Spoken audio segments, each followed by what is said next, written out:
Hi అండి అందరికీ welcome to my channel Shiva.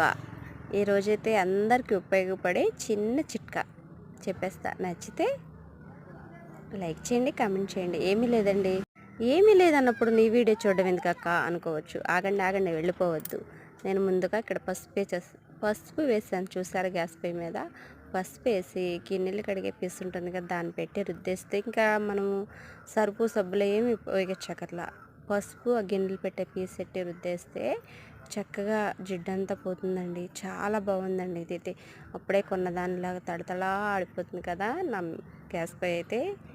ఈ చిట్కా అయితే మీ అందరికీ ఉపయోగపడుతుందని చెబుతున్నాను. ఇది గ్యాస్ పొయ్యే కాదండి, బాగా జిడ్డు పట్టేసి మంచి నూనె క్యాన్స్ ఉంటాయి కదా, దాని చుట్టూ కూడా పసుపు వేసేసి ఒక 10 నిమిషాలు అటు పెట్టి మనం గిన్నెలు కడిగే సోప్ పెట్టేసి రుద్దేస్తే అస్సలు తడతడలాడిపోతుంది, జిడ్డు బాగా పోతుందండి. ఉపయోగపడుతుంది మీకైతే ఇది. నేనైతే చెప్పింది మంచి చిట్కానే అనుకుంటున్నా.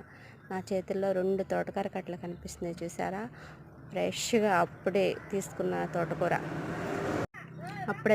తోటకూర. నాకైతే చాలా బాగుంది. తోటకూర అని తీసేస్తున్నాను. 2 కట్టలు తీసుకున్నాను. 2 కట్టలు వచ్చి 20 రూపాయలు, కట్ట వచ్చి 10 రూపాయలు. ఈరోజు మా ఇంట్లో స్పెషల్ అయితే తోటకూరే. చాలా బాగుంటుందండి. తోటకూర వల్ల చాలా ప్రయోజనాలు ఉన్నాయంట. మలబద్ధకం పోతుంది, త్వరగా అరిగిపోతుంది, తేలికగా ఉంటుంది, కంటి చూపుకి మంచిది. అసలు తోటకూర వల్ల చాలా మంచిది. చిన్న పిల్లలకి పెడితే చాలా మంచిదండి. నేనైతే ఈరోజు మా ఇంట్లో తోటకూర పెట్టేశాను. ఇంకా విషయానికి వస్తే ఏంటంటే, మన ఎదురింటి వారు ఏదో అన్నారని, పక్కింటి వారు ఏదో అన్నారని మనం ఆలోచిస్తూ ఉండిపోవద్దు.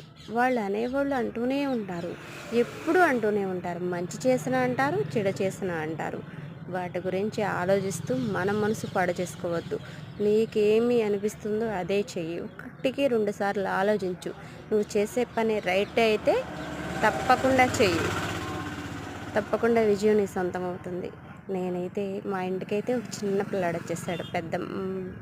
మా రిలేటివే, నేను పెద్దమ్మని అవుతాను.